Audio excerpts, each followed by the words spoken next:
Andrew Hogue here for AndrewHogue.com, Australia's only dedicated 24/7 rock metal radio station. It's always an honour to be speaking to this amazing musician and person. We do have Tomas Haake from the mighty MESHUGGAH making a return to Australia shortly with Lamb of God.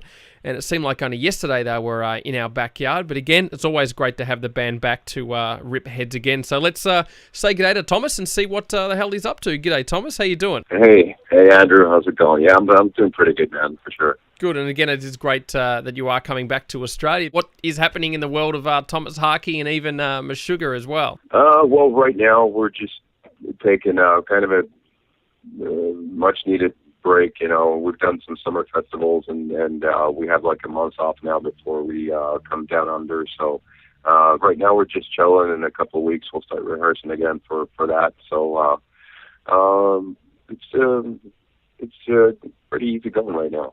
We certainly know that the band does like to take their time writing music. Who's the sort of first member out of the group to instigate the let's get back in the jam room and start to kick out the jams?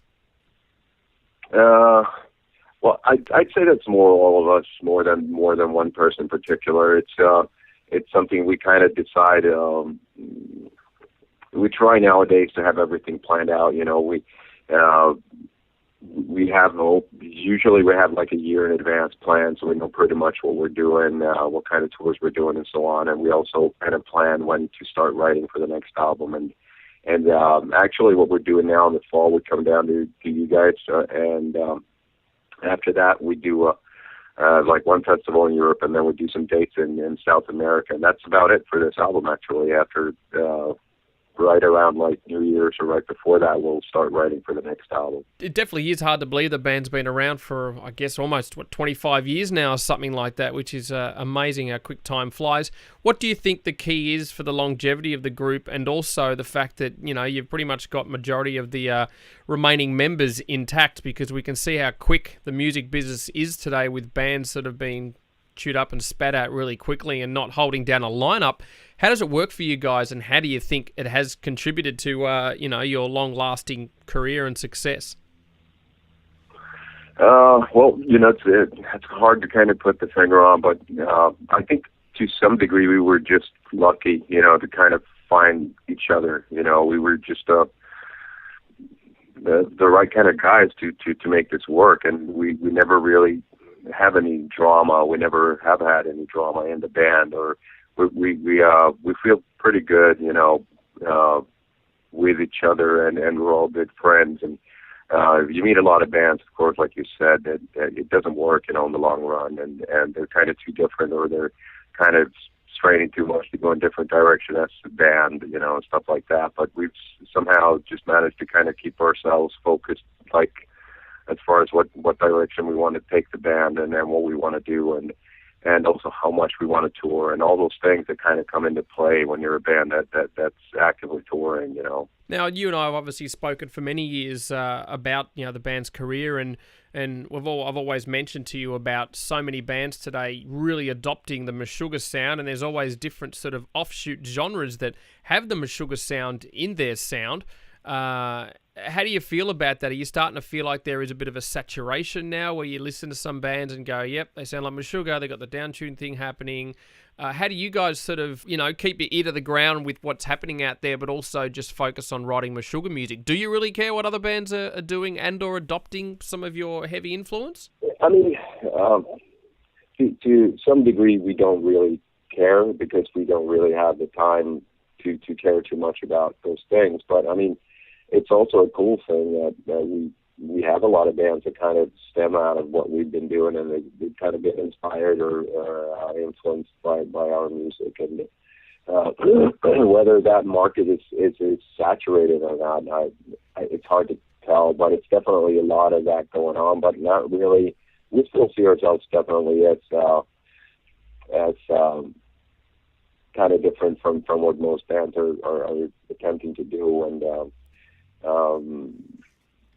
we try not to really focus on whether, you know, those bands are actually, you know, kind of copying or whatever some of those bands are doing. You know, that doesn't really matter to us. We can only do we do and what we love to do. And if other bands want to try to do the same thing, that's just fine. You know, we don't really care.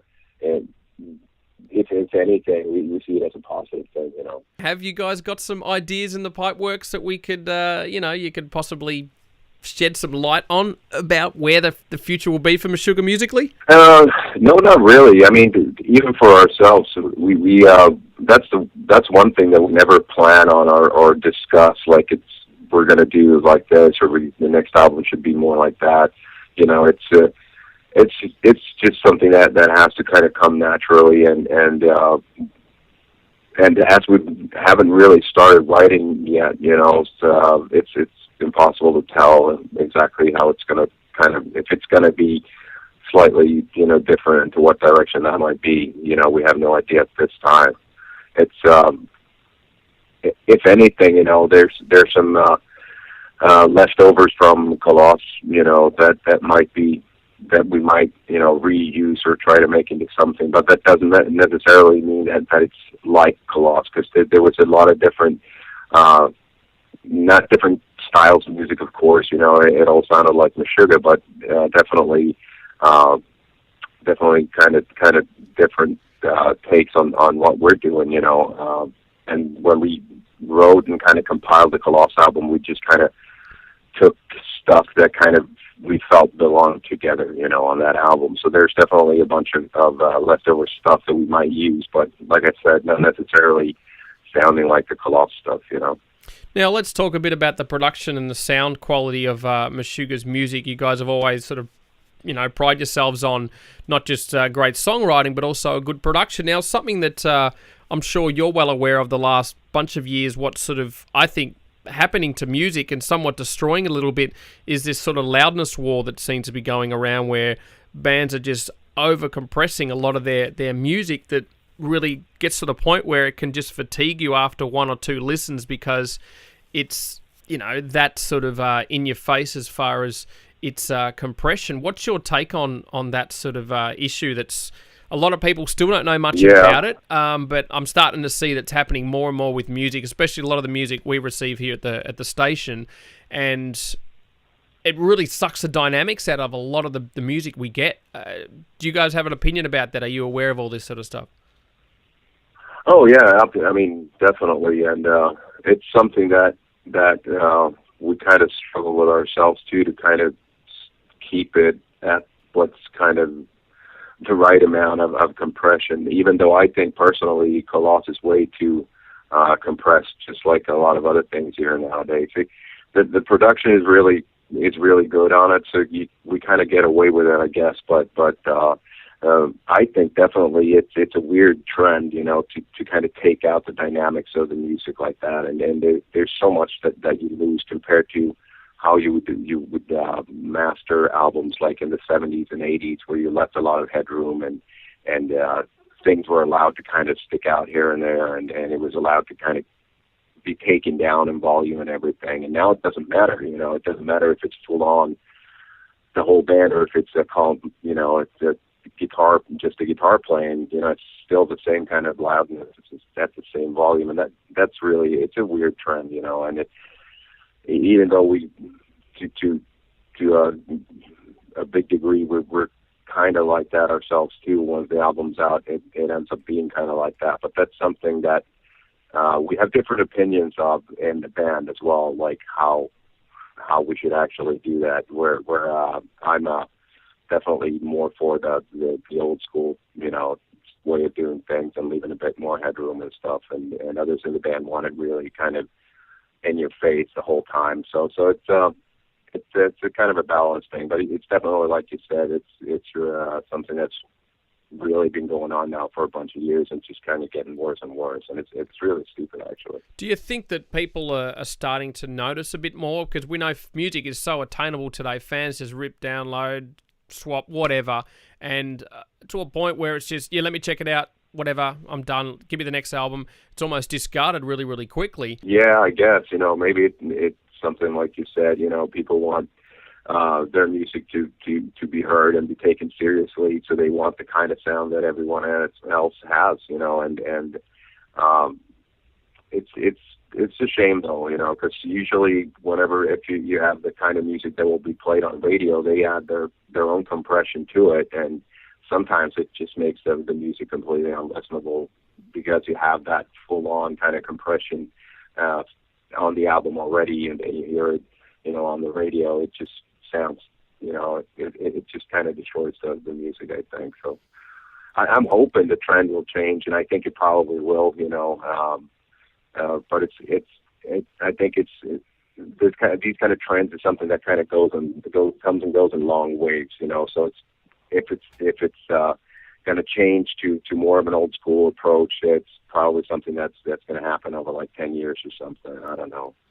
All right, well, we'll get off the tech talk and we'll talk a bit about the tour dates. Of course, you are coming back shortly with Lamb of God. First show's on Friday, the 20th of September, in Brisbane at the Tivoli. Saturday, the 21st in Sydney at the University Roundhouse. Sunday, the 22nd at Festival Hall in Melbourne. Tuesday, the 24th at the Thebarton Theatre in Adelaide. And wrapping up in Perth at the Metro City on Thursday, the 26th of September. It's always a pleasure talking to you, Thomas, and we can get you to choose your favourite, I guess, least compressed MESHUGGAH track from anything from the back catalogue. Well, I don't know about least compressed, but let's go with something new, and